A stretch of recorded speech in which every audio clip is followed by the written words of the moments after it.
हर हर महादेव। आज हम महाशिव पुराण की प्रथम रुद्र संहिता का अध्याय 12 पढ़ने जा रहे हैं, जिसमें हम पढ़ेंगे देवताओं को उपदेश देना। नारद जी बोले, ब्रह्मा जी, आप धन्य हैं क्योंकि आपने अपनी बुद्धि को शिव के चरणों में लगाए रखा है। कृपया कर इस आनंदमय विषय का वर्णन सविस्तार से करें, पुनः कीजिए। ब्रह्मा जी बोले, हे नारद, एक समय की बात है, मैंने सब ओर से देवताओं और ऋषियों को बुलाया और क्षीर सागर के तट पर भगवान विष्णु की स्तुति कर उन्हें प्रसन्न किया। भगवान विष्णु प्रसन्न होकर बोले, हे ब्रह्मा जी एवं अन्य देवताओं, आप यहाँ क्यों पधारे हैं? आपके मन में क्या इच्छा है? आप अपनी समस्या मुझे बताइए, मैं निश्चय ही उसे दूर करने का प्रयत्न करूंगा। यह सुनकर ब्रह्मा जी बोले, हे भगवान, दुखों को दूर करने के लिए किस देवता की सेवा करनी चाहिए? तब भगवान विष्णु ने उनके प्रश्न का उत्तर देते हुए कहा, हे ब्राह्मण, भगवान शिव भी सभी दुखों को दूर करने वाले हैं। सुख की कामना करने वाले मनुष्य को उनकी भक्ति में सदैव लगे रहना चाहिए। उन्हीं में मन लगाए और उन्हीं का चिंतन करे। जो मनुष्य भगवान शिव की भक्ति में लीन रहता है, उनके मन में वे सदा विराजमान रहते हैं। वह मनुष्य कभी दुखी नहीं हो सकता। पूर्व जन्म में किए गए पुण्य एवं शिव भक्ति से ही पुरुषों को सुंदर भवन आभूषण से विभूषित स्त्रियां, मन का संतोष, धन संपदा, शरीर, पुत्र पौत्र, अलौकिक प्रतिष्ठा, स्वर्ग के सुख एवं मोक्ष की प्राप्ति होती है। जो स्त्री या पुरुष प्रतिदिन भक्ति पूर्वक शिवलिंग की पूजा करता है, उसको हर जगह सफलता प्राप्त होती है। वह पापों के बंधन से छूट जाता है।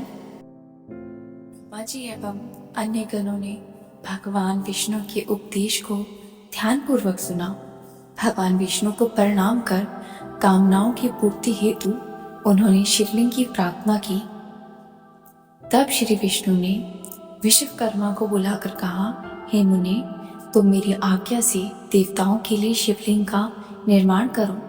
तब विश्वकर्मा ने मेरी और श्री हरि की आज्ञा को मानते हुए देवताओं के लिए उनके अनुसार लिंगों का निर्माण कर उन्हें प्रदान किया। मुनि श्रेष्ठ नारद, सभी देवताओं को प्राप्त शिवलिंगों के विषय में सुनो। सभी देवता अपने द्वारा प्राप्त लिंग की पूजा उपासना करते हैं। पद्म परागमणि का लिंग इंद्र को, सोने का कुबेर को, पुरखराज को धर्मराज को, श्याम वर्ण का वरुण को, इंद्र नीलमणि विष्णु को और ब्रह्मा जी हेमलिंग को प्राप्त कर उसका भक्ति पूर्वक पूजन करते हैं। इसी प्रकार विश्वदेव कुमारों को, स्फोटिक का लक्ष्मी को, तांबे का आदित्य को और मोती का लिंग चंद्रमा को प्रदान किया गया है। वज्रलिंग ब्राह्मणों के लिए व मिट्टी का लिंग ब्राह्मणों की स्त्री के लिए है। मैसूर चंदन द्वारा बने लिंग का और नागों द्वारा मूंगे के बने शिवलिंग का आदर पूर्वक पूजन किया जाता है। देवी मक्खन के बने लिंग का अर्चना करती है। योगी जन भस्ममय लिंग की और यज्ञगण दगी से निर्मित लिंग की, छाया देवी आटे के लिंग की और ब्रह्मा पत्नी रत्नमय लिंग की पूजा करती है। बाणासुर पार्थिव लिंग की पूजा करता है। भगवान विष्णु ने देवताओं को उनके हित के लिए शिवलिंग के 7 पूजन विधि भी बताई। देवताओं के वचनों को सुनकर मेरे हृदय में हर्ष और अनुभूति हुई। मैंने लोगों को कल्याण करने वाली शिव पूजा की उत्तम विधि बताई। यह शिव भक्ति समस्त अभीष्ट फलों को देने वाली है। इस प्रकार लिंगों के विषय में बताकर ब्रह्मा जी ने शिवलिंग व शिव भक्ति के महिमा का वर्णन किया। शिव पूजन भोग और मोक्ष प्रदान करता है। मनुष्य जन्म उच्च कुल में प्राप्त करना अत्यंत दुर्लभ है, इसलिए मनुष्य रूप में जन्म लेकर मनुष्य को भक्ति में लीन रहना चाहिए। शास्त्रों द्वारा बताए गए मार्ग का अनुसरण करते हुए, जाति के नियमों का पालन करते हुए कर्म करें। संपत्ति के अनुसार दान आदि दे, जप तप ज्ञान यज्ञ जरूर करें। ध्यान के द्वारा ही परमात्मा का साक्षात्कार होता है। भगवान शंकर अपने भक्तों के लिए सदा उपलब्ध रहते हैं। जब तक ज्ञान की प्राप्ति न हो तब तक कर्मों से ही आराधना करें।